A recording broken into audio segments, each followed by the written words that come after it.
Hello and welcome to Achievers Hive, dear learners of IGNOU MS Psychology MPC 004 यानी advanced social psychology के जो notes हैं, easy notes, जिनकी help से हम आपके अपकमिंग एग्जामिनेशंस के लिए इंपॉर्टेंट डेटा प्रिपेयर कर रहे हैं, इंपॉर्टेंट टॉपिक्स प्रिपेयर कर रहे हैं। तो उसी सीरीज में आज ये फोर्थ वीडियो है जिसमें हम conformity and factors affecting conformity से स्टार्ट करेंगे। कुछ और टॉपिक्स भी आज के वीडियो में लेंगे जो कि सभी टॉपिक्स इंपॉर्टेंट हैं, एग्जामिनेशंस में कई बार पूछे जाते हैं, रिपीटेड टॉपिक्स हैं। तो चलिए शुरुआत करते हैं आज के टॉपिक को। वैसे कंफॉर्मिटी का जिक्र हमने पहले किया था और फोर्थ पेपर अगर आप प्रिपेयर कर रहे हैं और अगर आपके पास इजी नोट्स नहीं है तो वो भी आप बहुत इजीली अवेल कर सकते हैं, आपको डिस्क्रिप्शन में सारा इन्फॉर्मेशन मिल जाएगा। चलिए शुरुआत करते हैं आज के टॉपिक से जिसमें हम कंफॉर्मिटी के बारे में बात करेंगे। बेसिकली किसी ग्रुप के अंदर कंफॉर्मिटी हम देखते हैं। कंफॉर्मिटी एक ऐसे टेंडेंसी है जिसे हम एक ग्रुप में देखते हैं और ग्रुप में किसी एक इंडिविजुअल के अंदर हम इस कंफॉर्मिटी को देखते हैं। कैसे देखते हैं कंफॉर्मिटी पर? आप ऐश एक्सपेरिमेंट लास्ट वीडियो में पढ़ चुके हैं, तो उसमें हमने ये देखा था कि एक एक्सपेरिमेंट था जिसमें कई सारे स्टूडेंट्स थे जिनको बिठाया गया था लाइन से और उनको ये बता दिया गया था कि आपको क्या आंसर देना है जो भी क्वेश्चन आपसे पूछा जाने वाला है। क्वेश्चन बड़ा सिंपल था, स्क्रीन पर एक लाइन दिखाई गई थी और उसके बाद कई लाइंस ऑप्शन में दोबारा दिखाई गई थी जिसमें से बताना था कि जो पहले हमें लाइन दिखाई गई थी वो अब कौन सी लाइन से आंसर उसका मैच कर रहा है। तो यहाँ पर इंटेंशनली सभी स्टूडेंट्स को एक आंसर पहले से पता था लेकिन उन्हें गलत आंसर बताना था और उन्हीं के बीच में एक सब्जेक्ट को बिठाया गया था जिस सब्जेक्ट को आंसर देना था वो उसे नहीं पता था कि आंसर क्या है। तो उसने ग्रुप के सभी स्टूडेंट्स को ध्यान दिया कि सभी लोग एक ही आंसर दे रहे हैं, तो वो ग्रुप के हिसाब से आंसर करने लगा।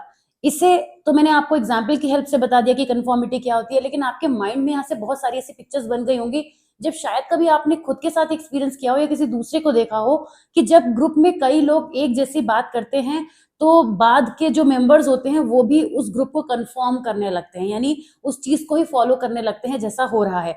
बच्चों में ये चीज बहुत ज्यादा देखने को मिलती है क्योंकि बच्चे कई बार वो समझ को विकसित नहीं कर पाते, उनके अंदर वो अंडरस्टैंडिंग डेवलप नहीं हो पाती कि किस तरह से हम अपने लिए भी, अपने स्टेटमेंट के लिए, अपनी बात के लिए भी स्टैंड ले सकते हैं, चाहे हमारा आंसर गलत ही क्यों ना हो। वो कॉन्फिडेंस अक्सर बच्चों में नहीं होता है, बट धीरे धीरे एज के साथ ये चीजें भी आ जाती हैं।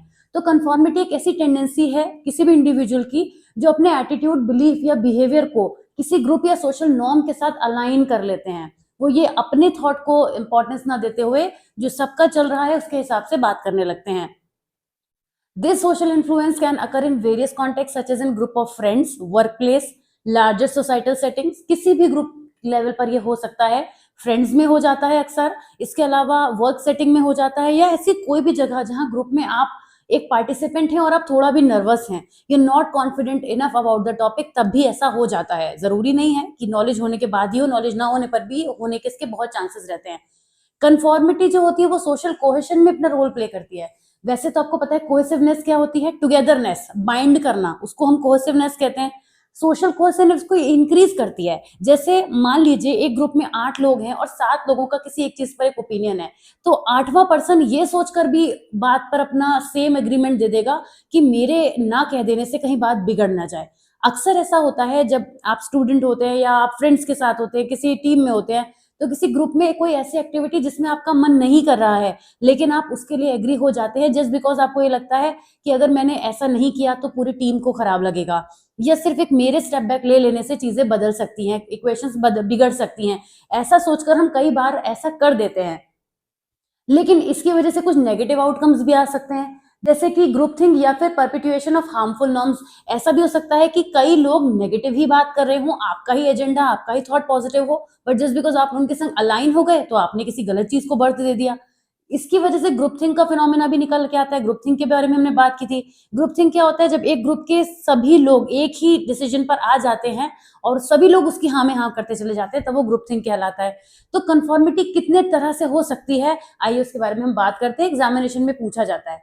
नॉर्मेटिव, ये कब होती है? This type occurs when individuals conform to fit in with the group और to be accepted by others. कई बार कि कहीं मैं ऑड वन आउट ना हो जाऊं, इस वजह से हम नॉर्म्स के हिसाब से चलते जाते हैं। It often involves changing one's behaviour to meet the expectation of the group even if one privately disagrees. इसका एक बड़ा अच्छा एग्जांपल है, आप चाहे तो एग्जांपल भी ऐड कर सकते हैं। अब बहुत एग्जांपल्स आपके खुद के भी माइंड में आएंगे, मैं तो बताती ही चलूंगी आपको कि जैसे किसी एक ग्रुप के किसी इवेंट का कोई पर्टिकुलर ड्रेस कोड है जो एक पर्सन को पसंद नहीं है, पर वो इसलिए उस ड्रेस कोड को फॉलो कर रहा है क्योंकि उसे लगता है कि वो ऑड वन आउट हो जाएगा।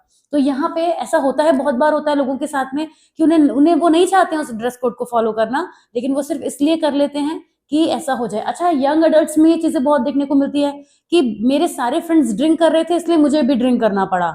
This is one of the perfect example of normative conformity कि मैं मना नहीं कर पाया बिकॉज मुझे भी तो, मैं ऑड वन आउट ना हो जाऊं, राइट। तो इस वजह से जब नॉर्मेटिव कन्फॉर्मिटी होती है।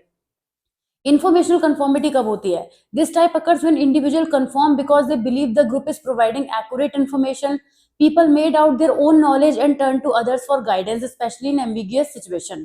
इंफॉर्मेशनल, जबकि इंफॉर्मेशन से आप रिलेट कर सकते हैं कि ये कंफॉर्मिटी तब होती है जब हम अपने नॉलेज वाले पार्ट पर लेस कॉन्फिडेंट होते हैं, तो हमें ये लगता है कि हमारे अलावा सारी दुनिया सही कह रही है। अच्छा, इसका एग्जाम्पल बहुत अच्छा है। एग्जामिनेशन के टाइम में काफी बच्चे ऐसे होते हैं जो दूसरों की बातों पे बिलीव करते हैं, पर ये स्टूडेंट्स में ही देखने को मिलता है। आप लोग हो, आप इग्नू के स्टूडेंट हैं, आप इतने बड़े लेवल पे पढ़ाई कर रहे हैं, आपको कोई ऐसा बोलेगा ना तो आप 2 बार सोचेंगे, पता नहीं क्या पता सही बता रहा है कि गलत बता रहा है, मैं अपने कॉमन सेंस से कर लूं। ऐसा मेरा मानना है कि हम लोग ऐसा करते हैं। लेकिन जो बच्चे होते हैं ना छोटे, वो थोड़ा मिसलीड हो जाते हैं, मिसगाइड हो जाते हैं। उनको लगता है कि मेरी फ्रेंड ने बताया, मतलब वो मानते हैं कि दूसरे को मुझसे ज्यादा ही पता होगा। तो ऐसे में ये कंफॉर्मिटी देखने को मिल जाती है। फिर आता है compliance. Compliance involves publicly conforming to group norms while privately maintaining one's belief. This often occurs in situations where individuals do not want to be overtly dissenting but may not genuinely agree with the group's views. इसका बहुत अच्छा example मैं दूंगी आपको, क्योंकि बहुत सारे लोग किसी थॉट को मानते हैं, किसी गॉड को मानते हैं, किसी पर्टिकुलर रिलीजन को मानते हैं, किसी भी चीज को ऐसा मानते हैं जिसको बहुत सारे लोग मान रहे हैं।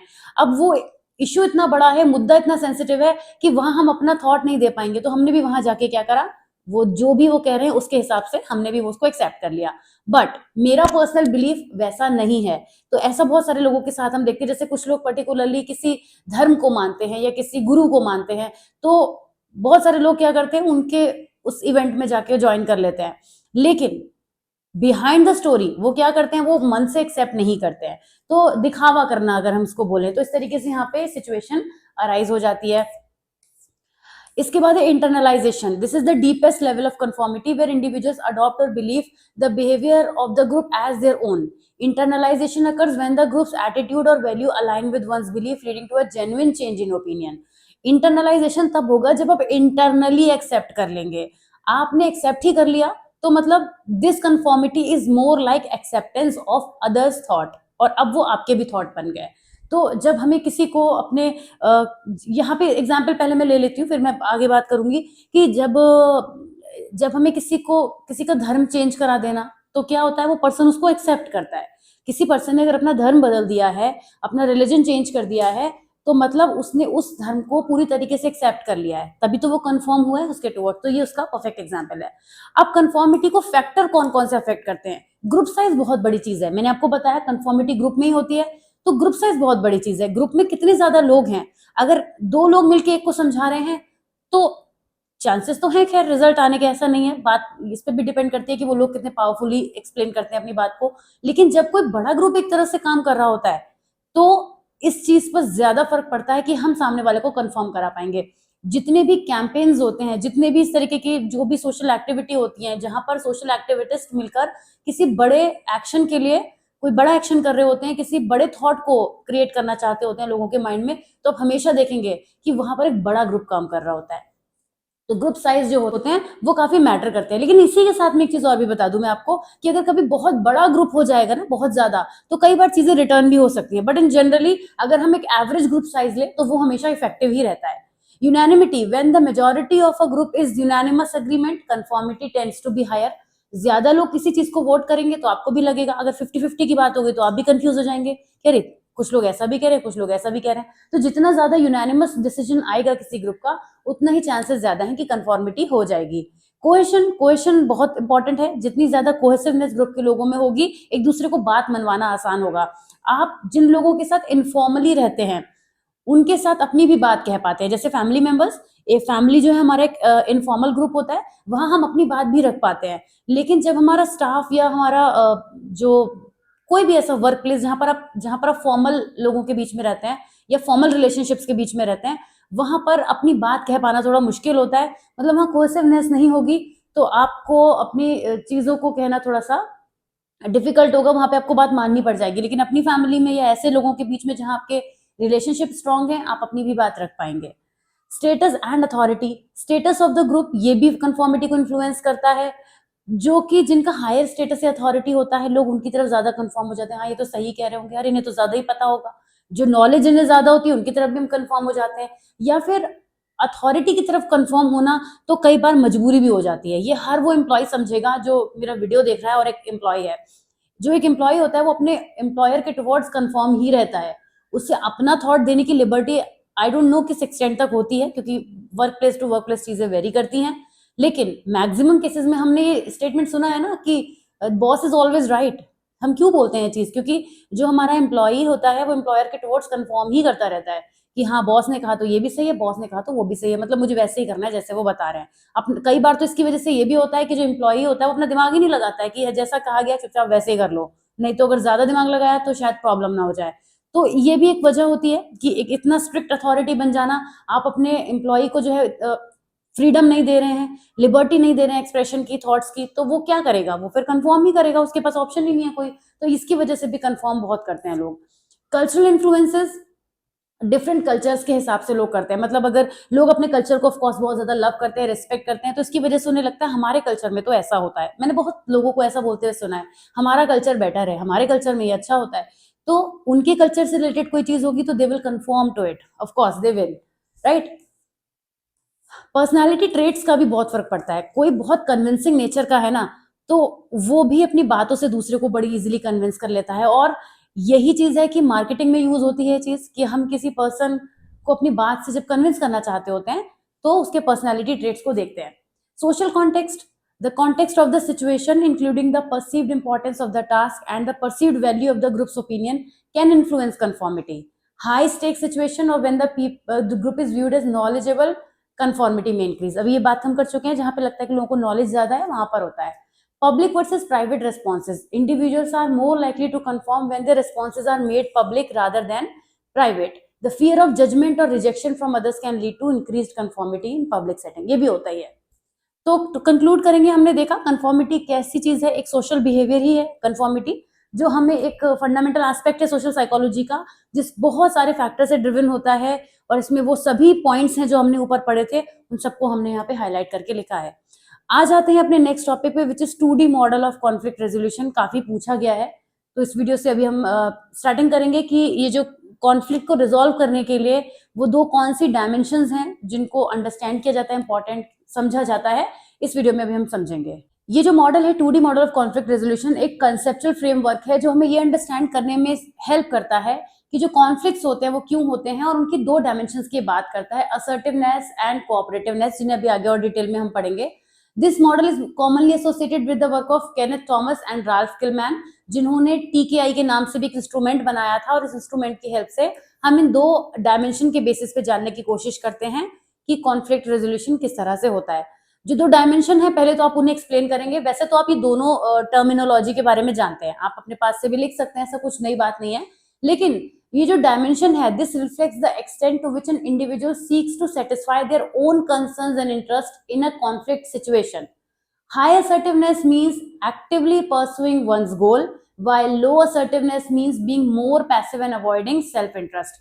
जो लोग assertiveness पे हाई होते हैं वो लोग अपनी गोल्स को परस्यू करते हैं एक्टिवली, और जो लोग assertiveness पे लो होते हैं वो अपने सेल्फ इंटरेस्ट को अवॉइड करते हैं और काफी पैसिव रहते हैं। आई एम श्योर आपको असर्टिवनेस का मतलब पता होगा। असर्टिवनेस का मतलब होता है कॉन्फिडेंटली अपनी बात को कह पाना, और बीइंग असर्टिव मींस आप हर चीज के लिए हाँ नहीं करते। जैसे कुछ लोग हाँ में हाँ मिलाने वाले होते हैं कि बस हाँ आप ठीक कह रहे हो, आप ही ठीक कह रहे हो, तो इसका मतलब ये कि वो असर्टिवनेस पे लो है। अगर आप बहुत ज्यादा असर्टिवनेस पर हाई हैं, इसका मतलब सिंपली ये है कि आप अपनी बात को कहना जानते हैं, अपना स्टैंड लेना जानते हैं अपनी बात के लिए, ठीक है। तो जो लोग असर्टिवनेस पे हाई होंगे वो अपने गोल्स पे बहुत ज्यादा एक्टिव होंगे, और जो लो असर्टिव होंगे वो अपने सेल्फ इंटरेस्ट को काफी ज्यादा अवॉइड करते हुए नजर आएंगे। तो ये जो डायमेंशन है ये रिफ्लेक्ट करती है कि कोई भी पर्सन कितना ज्यादा किसी भी कॉन्फ्लिक्ट सिचुएशन में खुद के कंसर्न्स को, इंटरेस्ट को कैसे दिखा पाता है। और कोऑपरेटिवनेस का मतलब तो पता है, कोऑपरेशन से बना ये वर्ड, ये डायमेंशन ये मेजर करती है कि कोई भी इंडिविजुअल जो होता है that seeks to satisfy the concern and interest of others. Cooperation जब होगा तो हम दूसरों को भी यहाँ पे कंसीडर करके चलेंगे। High cooperativeness indicates a willingness to help other achieve their goals, और लो कोऑपरेटिवनेस में क्या होता है कि कोई भी पर्सन अपने ही से ही जुड़ा रहता है, दूसरों के लिए नहीं सोचता। तो कॉन्फ्लिक्ट रेजोल्यूशन के जो 5 स्टाइल्स हैं उनके बारे में भी हम बात करेंगे कि वो क्या क्या होते हैं। अब असर्टिवनेस और कोऑपरेटिवनेस, क्योंकि इन 2 डायमेंशंस को ध्यान में रखते हुए हम ये अंडरस्टैंड करेंगे कि किसी भी कॉन्फ्लिक्ट को रिजॉल्व करने के लिए वो कौन कौन से स्टाइल्स हैं जिनको फॉलो किया जा सकता है। सबसे पहले है जब असर्टिवनेस हाई होगी और कोऑपरेटिवनेस लो होगी, ये एक कॉम्बिनेशन बन गया जिसे हम बोलेंगे कंपीटिंग। ये कंपीटिंग स्टाइल है। इस स्टाइल में क्या होता है, जैसे हम एग्जांपल लेंगे और फिर पॉइंट पर आएंगे। A manager pushing for a decision without considering team input. एक जो भी मैंने यस बॉस वाली बात आपको बताई थी, वही चीज हम यहाँ पे देख रहे हैं कि तो कंपीटिंग वाली सिचुएशन आ जाती है। कंपीटिंग स्टाइल होता है individuals using this style prioritise their own interest over others, they aim to win the conflict often at the expense of others' need. This style can be effective in situation requiring quick decision or when a strong stance is needed. तो ये competing वाला style हम कब follow कर सकते हैं, जब किसी भी इंडिविजुअल को अपने इंटरेस्ट के लिए ज्यादा मैटर करता है, अपने इंटरेस्ट उसके लिए ज्यादा प्रायोरिटाइजेशन पर है, और दूसरे के एम से उससे फर्क नहीं पड़ता है, उसे बस उससे काम लेना है। जैसे बॉस करते हैं ना अपने एम्प्लॉय के साथ में कि उन्हें उससे काम लेना है, तो जो भी वर्क लेना है वो बस लेना है, बात खत्म। उसके आगे उनको उनसे कोई इनपुट नहीं चाहिए, जैसा बताया गया है वैसा ही फॉलो करना है। तो असर्टिवनेस पे वो हाई है क्योंकि वो अपनी बात को रख रहे हैं, और कोऑपरेटिवनेस पर लो है क्योंकि उन्हें इससे फर्क नहीं पड़ता कि दूसरे पर्सन की नीड्स क्या है या उसको उसकी भी वहां पे कोई जरूरत है। कोलैबोरेटिंग में क्या होगा, कोलैबोरेशन होगा, दोनों ही चीजें हाई होंगी। यहाँ पे हम क्या देखते हैं, a team brainstorming to find a solution that satisfies everyone interest. एक टीम जो है, उस टीम का कोई लीडर भी है, लेकिन उस टीम का लीडर यहाँ पे डिक्टेट नहीं कर रहा है, बल्कि वो सबसे कह रहा है कि अब एक ब्रेनस्टॉर्मिंग हमने सेशन रखा है जिसमें आप सभी अपने अपने इनपुट्स देंगे और हम एक यूनानिमस डिसीजन की तरफ पहुंचेंगे। तो ऐसे में असर्टिवनेस भी हाई है और कोऑपरेटिवनेस भी हाई है, क्योंकि कोऑपरेशन भी यहाँ पे होता हुआ दिख रहा है हमें। तो ये जो स्टाइल है ये एक साथ काम करने के फंडामेंटल पर बात करता है और इससे म्यूचुअल बेनिफिशियल सोल्यूशन निकल कर आता है। कोलैबोरेशन होगा तो ओपन कम्युनिकेशन होगा, जो भी हमारे पूरी दो सभी लोग इसमें इन्वॉल्व हैं उनकी सभी की नीड्स भी मीट होंगी। This is often viewed as the most constructive conflict resolution approach. तो ये यहाँ पर हम सबसे ज्यादा कंस्ट्रक्टिव इसको देखते हैं। अच्छा, आप इसको ये समझ पा रहे होंगे कि कॉन्फ्लिक्ट रेजोल्यूशन से कैसे कनेक्ट हो रहा है। किसी भी कॉन्फ्लिक्ट को, कॉन्फ्लिक्ट जो है मोस्टली वर्क प्लेस पर हम देखते हैं, ये किसी भी सिनेरियो में देख सकते हैं। वर्क प्लेस का तो हम यहाँ पे एग्जाम्पल ले रहे हैं ज्यादातर, एक रिलेटेबल इजी एग्जाम्पल वहीं से हो जाता है। तो जब हमें कहीं कॉन्फ्लिक्ट को रिजोल्व करना है, आप ही सोचिए, अगर आप किसी के साथ कॉन्फ्लिक्ट को रिजोल्व करना चाहते हैं या किसी 2 लोगों के बीच में आपको कॉन्फ्लिक्ट रिजोल्व करने को दे दिया जाए, तो आप क्या करेंगे, आप अपनी तरफ से सोल्यूशन देना शुरू कर देंगे या लोगों की बात भी सुनेंगे। तो जब हम कोलैबोरेशन से चलेंगे, सबकी बात सुनेंगे, या मान लीजिए जिससे आप अपना कॉन्फ्लिक्ट रिजोल्व करना चाहते हैं, आप अपनी अपनी अपनी बात कहते रहेंगे, दूसरा अपनी अपनी बात कहता रहेगा, आप किसी रिजल्ट पर पहुंचेंगे ही नहीं। तो यहाँ पे क्या होगा, दोनों ही लोग जो हैं वो असर्टिवनेस पे हाई होते जा रहे हैं, लेकिन कॉपरेशन पे कोई भी नहीं आने को तैयार है। तो ऐसे में ये कंपीटिंग स्टाइल है, दोनों एक दूसरे से कंपीट कर रहे हैं कि मैं बड़ा हूं या तू बड़ा है, वो कह रहा है तू बड़ा है या मैं बड़ा हूं, हम देख ले कौन बड़ा है। तो एक थोड़ा सा आराम से आपको उस लैंग्वेज में मैं बता रही हूँ समझाने के लिए कि ये कंपीटिंग स्टाइल इसीलिए है क्योंकि दोनों कंपीट ही करते रह जाएंगे, कोलैबोरेशन नहीं होगा। पर जब कोलैबोरेशन होगा, हाँ मैं यहाँ गलत था और आपकी बात मुझे ये गलत लगी, तो क्या होगा, दूसरा पर्सन समझ रहा है, वो समझ रहा है कि मेरी बात को भी अंडरस्टैंड कर रहा है, तो यहाँ पे इमोशंस कनेक्ट होने लगते हैं। तो ये कोलैबोरेटिंग मेथड हो जाता है। कॉम्प्रोमाइजिंग, असर्टिवनेस मॉडरेट होती है और कोऑपरेटिवनेस भी मॉडरेट होती है।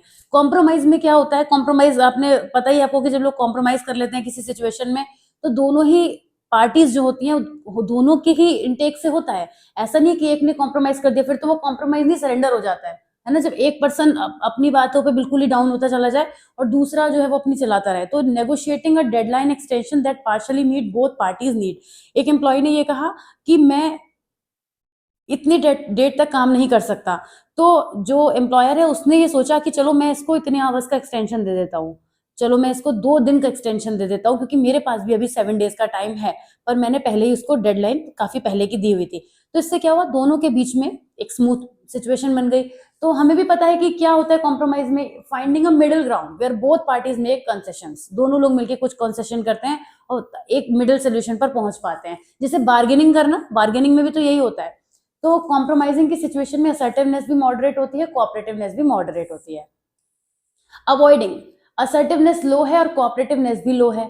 अवॉइड करना, कि इसको हम ऐसे समझ सकते हैं, आपके वर्क प्लेस पे 2 एम्प्लॉइज हैं जो एक दूसरे को अवॉइड कर रहे हैं, क्या होगा? कभी कॉन्फ्लिक्ट रिजॉल्व होगा, कभी जिंदगी में रिजॉल्व नहीं होगा, क्योंकि वो सिर्फ एक दूसरे को अवॉइड कर रहे हैं और इसकी वजह से कहीं ना कहीं माइंड जो है वो डिस्टर्ब रहेगा। तो कॉन्फ्लिक्ट रेजोल्यूशन की जो टेक्निक है ये बहुत ही ज्यादा ऐसी है जो कभी भी अनरिजॉल्व इशू ही क्रिएट करे रहती है। मतलब इसकी क्यों, जाहिर सी बात है, जिस चीज को आप अवॉइड करेंगे उसमें कहाँ से कोई सोल्यूशन निकलने वाला है। इसके बाद अकोमोडेटिंग, लो असर्टिवनेस और high cooperativeness, a team member agreeing to a decision they disagree with to keep the peace. तो अकोमोडेटिंग में हम क्या करते हैं, this style involves prioritising the other parties interest over one's own, दूसरे की बात को ज्यादा वैल्यू कर देना और अपनी बात पे बिल्कुल डाउन हो जाना, जिसको मैंने भी सरेंडर करना भी बोला था। तो वहां पे असर्टिवनेस लो होती है, मतलब ठीक है मैं इसलिए झुक गया क्योंकि उसको बुरा ना लगे। ऐसा कई लोग होते हैं, आपने देखे होंगे, जैसे वो इसलिए दूसरे के आगे अपनी बात को एकदम डाउन कर देते हैं क्योंकि वो दूसरे पर्सन को वैल्यू ज्यादा करते हैं। तो कॉन्फ्लिक्ट रेजोल्यूशन की इस टेक्निक में कई बार चीजें हो जाती हैं, अच्छे से भी हैंडल हो जाती हैं, लेकिन बार बार अपनी रिस्पेक्ट को डाउन कर देने से सिचुएशन कभी क्रिटिकल भी हो सकती है, वो चीजें रिपीट भी हो सकती हैं। तो यहाँ पे अकोमोडेट हो जाता है। अब इस 2D मॉडल को इस तरीके से ग्राफिकली दिखाया जाता है। अगर आप देखेंगे तो ये ग्राफ है और यहाँ पे हम देख रहे हैं कि असर्टिव और अनअसर्टिव, अनकोऑपरेटिव और कोऑपरेटिव। अगर हम इस ग्राफ के हिसाब से चलें तो हम यहाँ पर देखते हैं कि अवॉइडिंग के केस में क्या होगा, पर्सन अनअसर्टिव होगा, अनकोऑपरेटिव होगा। उसके बाद अकोमोडेटिंग के केस में अनअसर्टिव होगा और कोऑपरेटिव होगा। ये वही कॉम्बिनेशन बनेंगे जो आपने ऊपर पढ़े हैं ग्राफ। जो थोड़ा सा भी ग्राफ को समझते हैं उनको ये बात समझ में बहुत आसानी से आ रही होगी। जब कॉम्प्रोमाइजिंग में क्या होगा, अनकोऑपरेटिव, असर्टिवनेस और कोऑपरेटिवनेस दोनों मिडिल में है। यहाँ पे दोनों हाई है, असर्टिव भी हाई है और कोऑपरेशन भी हाई है। कोलैबोरेटिंग में दोनों हाई थे अगर आपने देखा था तो। और इस तरीके से इस ग्राफ को आप बना के सकते हैं, एक अच्छा इंप्रेशन देता है। ऑल राइट, तो बस इसी तरीके से हम इसे कंक्लूड कर देंगे कि जो 2D मॉडल है कॉन्फ्लिक्ट रेजोल्यूशन का, वो काफी अंडरस्टैंडिंग अप्रोच है किसी भी जगह पर कॉन्फ्लिक्ट को रिजोल्व करने के लिए। जितने एग्जाम्पल्स हम देख रहे थे उसमें हमने कोई 2 लोगों की फाइट को दिखाते हुए एग्जाम्पल्स नहीं लिए हैं, क्योंकि कॉन्फ्लिक्ट का मतलब सिर्फ लड़ाई झगड़ा नहीं होता है। कॉन्फ्लिक्ट का मतलब होता है कि कोई ऐसी क्रिटिकल प्रॉब्लम जहां पे हमें 2 टीम्स के बीच में या 2 लोगों के बीच में एक सोल्यूशन की तरफ उनको लेकर जाना है। वो एक मेंटल टसल हो सकती है, एक माइंड या थॉट्स के डिफरेंसेस भी हो सकते हैं। तो वो सब कुछ कॉन्फ्लिक्ट रेजोल्यूशन है जहां पर हम किसी ऐसी क्रिटिकल प्रॉब्लम को सॉल्व करेंगे जहां पर 2 माइंड मैच नहीं कर रहे हैं। ओके, तो इसके साथ मैं इस टॉपिक को यहाँ ओवर कर रही हूँ। आ जाते हैं कैरेक्टरिस्टिक्स ऑफ स्टीरियोटाइप्स। स्टीरियोटाइप्स के बारे में हमने बात की थी कि स्टीरियोटाइप्स क्या होते हैं। स्टीरियोटाइप्स वो जनरलाइज बिलीव्स या अजम्पशन होते हैं, कैरेक्टरिस्टिक्स एट्रीब्यूट होते हैं किसी भी स्पेशल ग्रुप के बारे में। किसी ग्रुप के बारे में हम कोई ऐसा थॉट दें कि मेरा रिलीजन उससे बेटर है, हमारे ऐसी चीजें उनसे ज्यादा अच्छी हैं, तो ये सब जो थॉट्स होते हैं वो स्टीरियोटाइप्स कहलाते हैं। They can be based on various factors, race, gender, age, religion, nationality and other social categories. कल इसके बारे में हम बात कर चुके हैं, थोड़ा फास्ट चलेंगे। स्टीरियोटाइप्स पॉजिटिव नेगेटिव दोनों हो सकते हैं और वो ओवर सिंप्लीफिकेशन या मिस इंटरप्रिटेशन को भी क्रिएट कर देते हैं। स्टीरियोटाइप्स की कैरेक्टरिस्टिक्स की बात करें तो वो ओवर सिंप्लीफिकेशन होते हैं, मतलब stereotypes reduce complex human beings to simplistic categories, ignoring individual differences। किसी भी पर्सन की, किसी भी ग्रुप की अपनी कुछ स्पेशलिटी भी होती है, लेकिन उसको बिल्कुल जीरो करके और इस तरीके से हम उस बात को रख देते हैं जैसे कि उसमें कोई इंपॉर्टेंस ही नहीं है, उसकी कोई रेलेवेंस ही नहीं है, या हमारी बात के आगे वो बिल्कुल जीरो हो जाता है। ऐसा ओवर सिंप्लीफाइड हम बात को कर देते हैं। जनरलाइजेशन की बात करें तो stereotypes apply broadly to all members of group. जैसे मैंने कई लोगों को ऐसे कहते हुए सुना है, मैंने खुद ही सुना है, तो मैं वो आपको एग्जांपल दे रही हूँ कि इस पर्टिकुलर शहर के लोग ऐसे होते हैं। अब प्रैक्टिकली कैसे पॉसिबल है, मुझे तो यही नहीं समझ में आ रहा है, मैं इस बात के आगे आपके आगे भी कैसे बोलूं, पर मैंने इसे बहुत लोगों को कहते हुए सुना है। अब उन्होंने क्या करा, पूरा सिटी उनके सर्कल में आ गया कि इसमें रहने वाला एक एक बंदा, तो क्या ये पॉसिबल है? तो हम क्या कर रहे हैं, जनरलाइजेशन कर रहे हैं। हम जब ऐसा कहते हैं, मान लीजिए जेंडर को लेके बात करें कि लड़कियां ऐसी होती हैं या लड़के ऐसे होते हैं, तो क्या इस दुनिया के जितने भी लोग हैं, लड़के हैं या लड़कियां हैं, क्या ऐसा हो सकता है? हमें भी पता ऐसा नहीं हो सकता, पर हम जनरलाइजेशन कर देते हैं कि लड़कियां इमोशनली वीक होती हैं। मैं एक एग्जाम्पल ही ले लेती हूँ, या जो बॉयज जो होते हैं वो बहुत ज्यादा एम्बिशियस होते हैं, कुछ भी काइंड ऑफ थिंग, तो वो जनरलाइजेशन कर दिया जाता है। Resistance to change, once established stereotypes tend to be resistant to change even when faced with contradictory evidence। इनके सामने कोई एविडेंस भी लाया जाए तो हाँ ये एक्सेप्शन है। मैंने यही लाइन मुझे याद है पिछले वीडियो में बोली थी कि उसको एक्सेप्शन मान के साइड कर दिया जाता है और फिर अपनी बात को वहीं रख दिया जाता है। आप इस गर्ल को लेके बोल रहे हैं, हाँ she can be an exception, but I have seen that maximum girls are like this, all the girls are like this. तो ये सब क्या है, जनरलाइजेशन रुकता नहीं है, यानी चेंज को एक्सेप्ट ही नहीं करते हैं। Cognitive shortcut, stereotyping serves as a mental shortcut that simplifies decision making processes. यहाँ पे जो भी स्टीरियोटाइप्स होते हैं वो ऐसा कोई कंक्लूजन निकाल देते हैं जिससे हमें कुछ बायसनेस ऑफ कोर्स दिखती है कि इस तरीके की सिचुएशन बन जाएगी, ऐसा होता है वैसा होता है, इस तरीके के कॉग्निटिव शॉर्टकट्स बन जाते हैं। Influence of cultural context, culture का बहुत ज्यादा रोल होता है प्रेजुडिसेस या फिर हमारे जो स्टीरियोटाइप्स होते हैं उनमें, वो कल्चरल नॉर्म से बन जाते हैं, मीडिया रिप्रेजेंटेशन से बन जाते हैं। मीडिया बार बार किसी चीज को ऐसा दिखाती है तो लोगों के माइंड में ये थॉट बन जाता है कि हाँ ऐसा ही होता है। अब ये तो एक बड़ी बेसिक सी बात है कि जब कोई चीज हमें लगातार दिखेगी ही वैसी तो माइंड तो एक्सेप्ट करेगा ही। तो यहाँ पर ये फॉल्ट रहता है ऑफ कोर्स, मगर ऐसे स्टीरियोटाइप्स जो होते हैं वो बहुत ज्यादा प्रॉब्लम भी क्रिएट करते हैं। इनमें इमोशनल कंपोनेंट भी होता है। स्टीरियोटाइप्स जो होते हैं वो हमेशा इमोशनल रेस्पॉन्स लेके आते हैं, जैसे फियर, हॉस्टिलिटी, एडमायरेशन, ये सारे इमोशंस जो है वहां पे हमें नजर आते हैं। और इनकी वजह से कोई भी पर्सन किसी पूरे ग्रुप के लोगों को उसी तरीके से परसीव करने लगता है। जैसे किसी ने ये कह दिया कि मान लीजिए कि कश्मीर में रहने वाले लोग जो हैं, पर्टिकुलरली कश्मीर के जो लोग हैं वो इस चीज में अच्छे हैं या बुरे हैं। अब अब उन्हें कोई भी कश्मीरी लाइफ में मिलेगा तो उनके माइंड में वो थॉट आ जाएगा कि हाँ वो लोग ऐसे हैं। इस तरीके की बात लोग करते हैं अक्सर। यहाँ पे इन ग्रुप आउट ग्रुप डायनामिक्स देखने को मिलती है। ये बातें हमने कल भी करी थी कि जो इन ग्रुप होता है, मतलब इन ग्रुप का मतलब होता है जिस ग्रुप के मेंबर्स अपने आप को जुड़ा हुआ महसूस करते हैं। आउट ग्रुप मतलब वो लोग जिनसे आप कनेक्टेड फील नहीं करते हैं। आप अपनी फैमिली को जब कंसीडर करेंगे तो वो इन ग्रुप का एग्जाम्पल है, और अपनी फैमिली के रिस्पेक्ट में जब आप अपने पड़ोसियों को देखेंगे तो वो आपके लिए आउट ग्रुप का एग्जाम्पल है। लेकिन आप अपने पड़ोसी के साथ में अगर किसी दूसरी कंट्री में होंगे तो आप उसके संग इन ग्रुप की फीलिंग को डेवलप कर लेंगे। मतलब डिपेंड करता है कि सामने कौन है, ओके, या हमारे साथ में कौन है, इस पे भी डिपेंड करता है। बिहेवियर पर ये बहुत इंपैक्ट डालते हैं। जब इस तरीके के बायस्ड थॉट्स क्रिएट हो जाते हैं माइंड में, डिस्क्रिमिनेशन बिहेवियर में आने लगता है, तो जाहिर सी बात है ये हमारे बिहेवियर पर इंपैक्ट डालते हैं, हम उस तरह से बिहेव भी करेंगे। जो बात लगातार हम मन में सोच रहे हैं कैसे पॉसिबल है जब एक्शन में आए तो वो चीज बदल जाए, इतना तो प्रैक्टिकली पॉसिबल नहीं है ना। इसकी दोनों ही डायमेंशंस होती हैं। बहुत सारे स्टीरियोटाइप्स नेगेटिव होते हैं लेकिन कुछ पॉजिटिव और न्यूट्रल भी होते हैं। Positive stereotypes can lead to unrealistic expectation and pressure on individuals to conform to those expectations. जैसे कहा जाता है कि अभी रिसेंटली मैंने एक मूवी देखी थी, आप सबने भी देखी होगी, लापता लेडीज। उसमें एक जो स्टेशन पर एक लेडी होती है वो बोलती है कि आजकल एक ऐसा स्कैम चल रहा है, अच्छे घर की बहू बेटियां, काइंड ऑफ। अभी एकदम से मेरे माइंड में आया तो मैंने आपको बता दिया। तो एक ये पॉजिटिव स्टीरियोटाइप है कि अच्छे घर की बहू बेटियां ऐसा नहीं करती हैं। तो इससे क्या होता है, वो लड़की अगर उस स्टोरी में हम कुछ अपने हिसाब से चेंज करना चाहें तो वो लड़की अगर उस स्टोरी में कोई और डिसीजन लेना भी चाहती होती तो वो नहीं ले सकती थी, क्योंकि वो अच्छे घर की बहू बेटी थी। उसके माइंड में एक स्टीरियोटाइप डेवलप्ड है कि मैं ऐसा नहीं कर सकती, मेरा हस्बैंड ही मुझे लेने आएगा। I was just going through the movie, तो मैंने देखा कि वो अपने फैमिली में, मैटरनल फैमिली में वापस नहीं जाने को राजी थी, क्योंकि उसके माइंड में ये स्टीरियोटाइप डेवलप था कि मुझे मेरा हस्बैंड ही लेके जाएगा and that is something good for me. तो एक प्रेशर उसके साथ था कि वो चाहकर, हालांकि उसका रास्ता किसी भी डायरेक्शन का नहीं पता था। जब मैंने मूवी देखी तो मुझे समझ में आया कि रास्ता तो उसे किधर का भी नहीं पता, तो जा तो वो कहीं नहीं सकती थी स्टेशन के सिवा। लेकिन हम यहाँ पे एक एग्जाम्पल ले सकते हैं इस चीज का कि यहाँ पे इससे हमें पता चल रहा है कि स्टीरियोटाइप्स के दोनों ही डायमेंशन होते हैं, और पॉजिटिव डायमेंशन होगा ना तो वो भी प्रेशर ही क्रिएट करेगा, उसका आउटकम कुछ पॉजिटिव नहीं आने वाला है, वो भी हमारे साथ में नेगेटिव रहेगा। कंटेंट सेंसिटिविटी होती है, जो स्टीरियोटाइप्स का इम्पैक्ट होता है वो बहुत ज्यादा पर्टिकुलर सोशल सिचुएशन में बहुत ज्यादा सिग्निफिकेंस रखता है। मतलब अगर हम अपने कल्चर को बहुत इंपॉर्टेंट मानते हैं तो हम उस काम को उस कॉन्टेक्स्ट में करेंगे और बहुत मजबूती के साथ करेंगे। हमें ये लगेगा कि हम यहाँ तो बहुत मजबूती से कर ले रहे हैं लेकिन दूसरे में जाएंगे तो उसकी वैल्यू नहीं होगी। तो ये चीज भी हमारे माइंड में साथ साथ रहती है। Perpetuated by social institutions, so stereotypes जो होते हैं वो हमारे सोशल इंस्टीट्यूशंस से ज्यादा रीइंफोर्स होते हैं। जैसे हमारी एजुकेशन, हमारी जो भी मीडिया है, पॉलिटिक्स है, उसको रीइंफोर्स भी करती है कि हाँ ऐसा करो, ऐसा अच्छी चीज है।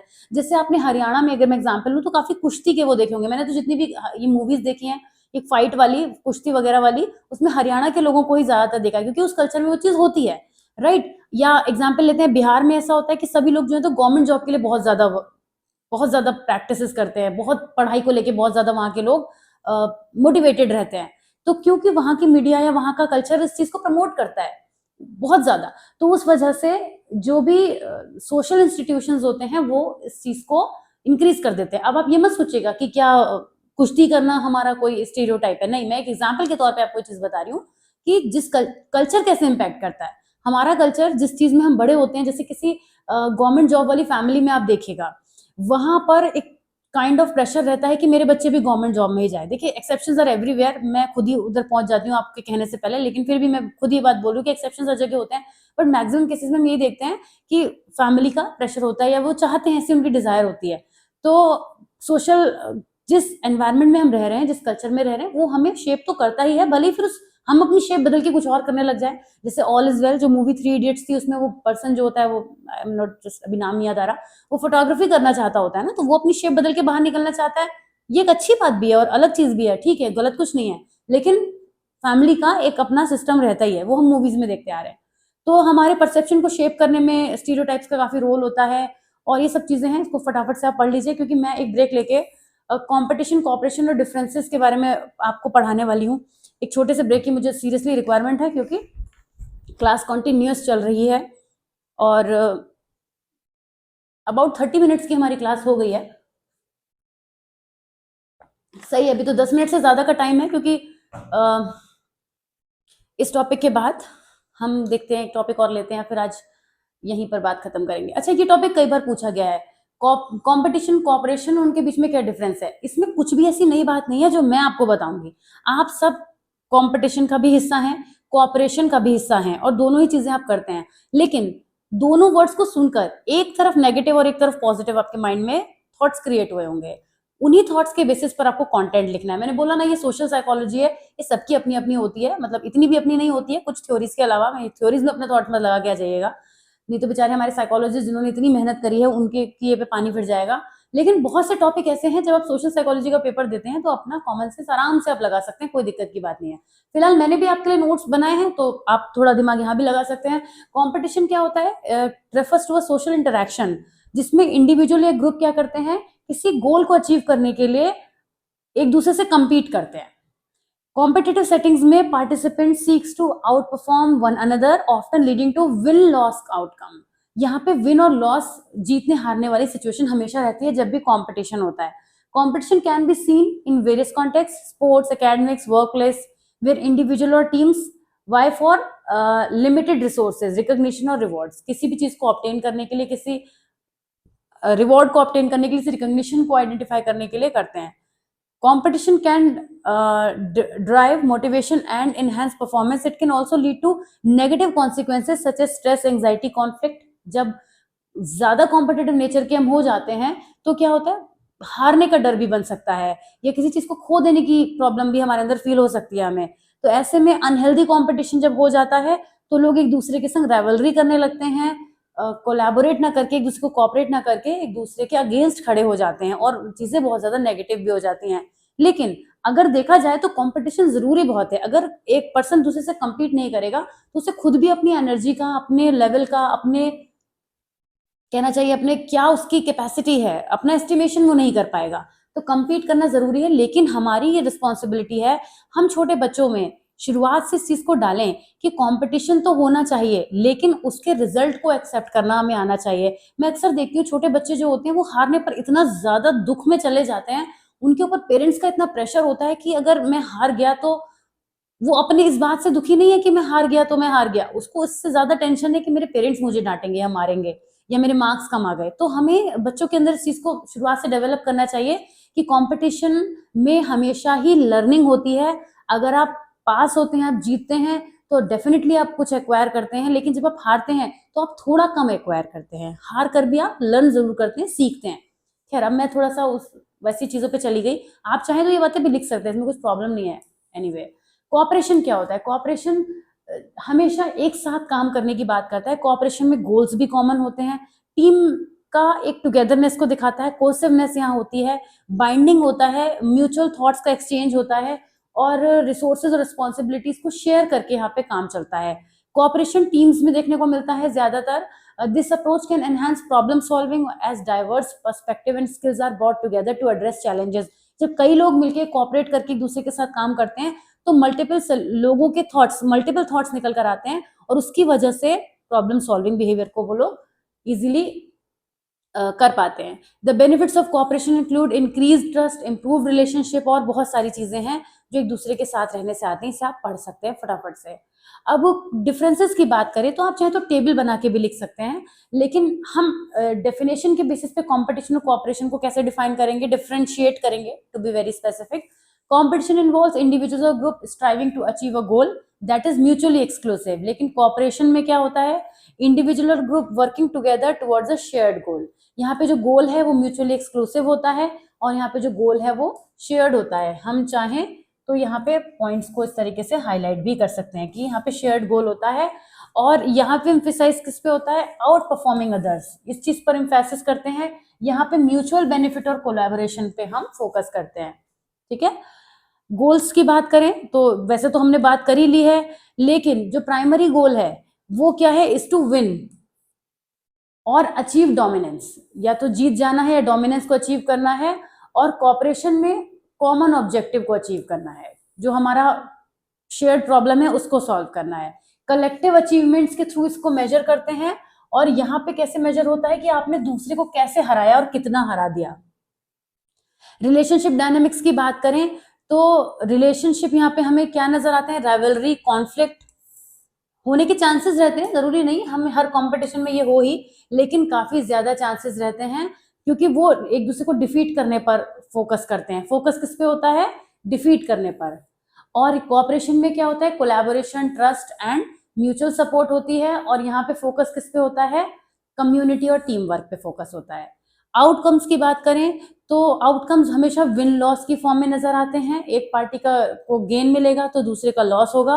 और यहाँ पे outcomes are typically win win, जब मिलकर काम करेंगे तो विन विन सिचुएशन होगी, यहाँ पे बेनिफिट्स को अचीव करेंगे, ग्रेटर सेटिस्फेक्शन होता है यहाँ पे लोगों के बीच में।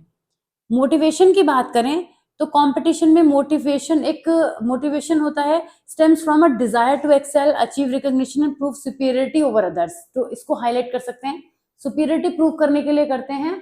और कोऑपरेशन में motivation arises from a desire to collaborate, support other and achieve shared goal. बात वही आ रही है लौट कर, तो हम डिजायर टू कोलैबोरेट पे कर सकते हैं। ये जो मैं हाईलाइट कर रही हूँ ना, ये इसलिए कर रही हूँ कि अगर आप पॉइंटर्स बनाकर लिख कर आना चाहें टेबल बना के टैबुलेशन की फॉर्म में, तो भी आप ये कर सकते हैं, क्योंकि ये थोड़ा लेंदी भी हो जाएगा आपके लिए। अगर बहुत ज्यादा मार्क्स में नहीं आया, 3 मार्कर में आया है, तो आप होता है ना इस तरीके से आपने यहाँ पे लिख दिया कोऑपरेशन, ठीक है, और इधर आपने लिख दिया कंपटीशन, और इधर आपने लिख दिए सर्टेन पॉइंट्स कि किस किस पे की गोल्स क्या हैं इसके, या फिर मोटिवेशन क्या है इसमें। तो ये पॉइंटर्स बना के आप इस तरीके से लिख के आ सकते हैं। वो भी एक शॉर्टकट सही तरीका है, कोई दिक्कत की बात नहीं है। बेस्ड ऑन कि आपको पूछा कितना गया है। और भी है पॉइंटर्स हमारे पास अभी, किस तरह से हम इसको एप्लीकेशन करते हैं। कंपटीशन ज्यादातर हमें स्पोर्ट्स, बिजनेस एनवायरनमेंट और एकेडमिक सेटिंग में देखने को मिलता है। कोऑपरेशन हमें टीम प्रोजेक्ट्स में देखने को मिलता है, कम्युनिटी इनिशिएटिव्स में देखने को मिलता है, कहीं जहां पर भी जॉइंट प्रॉब्लम सॉल्विंग हो रही है। इनोवेशन के केस में देखें तो कंपटीशन एक दूसरे को डिफरेंशिएट करने में, यूनिक सोल्यूशन क्रिएट करने में देखने को मिलता है। और cooperation foster innovation through the pooling of diverse idea and perspective, allowing for more comprehensive problem solving. यहाँ पे डिफरेंट सिचुएशंस को एक जगह पर लाकर उसको और बेटर बनाने की कोशिश की जाती है। तो इसी के साथ इसे कंक्लूड करेंगे कि कंपटीशन कोऑपरेशन दोनों ही इफेक्टिव स्ट्रेटजीज हैं, बेस्ड ऑन कि वो कहाँ और कैसे यूज हो रही हैं। और कहीं हम कोऑपरेट करते करते इतना ज्यादा तो नहीं हो गए हैं इन्वॉल्व कि हमने असर्टिवनेस को लूज कर दिया है। इसको भी ध्यान में रखना है। हमारा जो पॉइंट है वो रहना चाहिए, ये नहीं कि हम टीम के संग बहते चले गए कि भाई सब ऐसा कह रहे हैं तो हम भी कर रहे हैं। वो हमें नहीं करना है, उसका भी हमें ध्यान रखना है।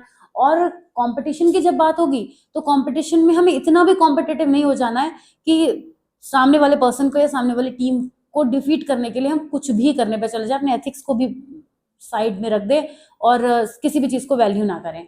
तो ये दोनों चीजें हो जाती हैं। नेक्स्ट टॉपिक है हमारा nature and type of aggression, which I wanted to take in this video. Let me see कि हम इस वीडियो में इसे कवर करें या अगले टॉपिक की तरफ लेकर जाएं, क्योंकि उसका रीजन है एक छोटा सा, कि जो हमारा 18 के बाद 19 टॉपिक है ना, मैं आपको दिखा देती हूँ, वो भी एग्रेशन से ही रिलेटेड है। बल्कि इतना घुमाने तक आगे तक ये रहा, कॉजेज ऑफ एग्रेसिव बिहेवियर। तो जब एक टॉपिक चलेगा दूसरा उससे लिंक होता चला जाएगा। वैसे भी अब नेक्स्ट 2 वीडियो में आपका जो सिलेबस है वो मैं खत्म करा दूंगी। जल्दी से दिखा देती हूँ आपको। ये रहा आपका, ये सब टॉपिक तो हो चुके हैं। आज हमने कौन कौन से टॉपिक कर लिए? शायद हमने 4 ही टॉपिक करे हैं, कोई बहुत अच्छी स्पीड मेरी आज थी नहीं, लेकिन फिर भी टॉपिक एक्सप्लेन तो मैंने डिटेल में ही करे हैं। अब जो हमारा नेक्स्ट आएगा ना, उसमें हम ये type of aggression, causes, interpersonal attraction, crowd theories, जो भी है ये सब इतना इतना यहाँ तक तो एटलीस्ट लेंगे ही, और यहाँ तक। और उसके बाद नेक्स्ट वीडियो में हम लास्ट के ये 4-5 टॉपिक लेके इस वीडियो को खत्म कर देंगे, मतलब इस पेपर को खत्म कर देंगे। तो बस 2 वीडियोस और बचे हैं जिसमें आपके सोशल साइकोलॉजी के सारे इंपॉर्टेंट टॉपिक कवर हो जाएंगे। तो कैसा लगा आज का वीडियो जरूर बताइएगा। चैनल को सब्सक्राइब कर दीजिएगा अगर अभी तक नहीं किया है। वीडियो को लाइक जरूर कर दीजिएगा। आपका एक लाइक का बटन जो है वो मुझे बहुत ज्यादा मोटिवेशन देता है। See that these many people are watching the videos and they are appreciating for the work I have done for them. So I will see you soon in the next video. Till then, take care of yourself. Bye bye.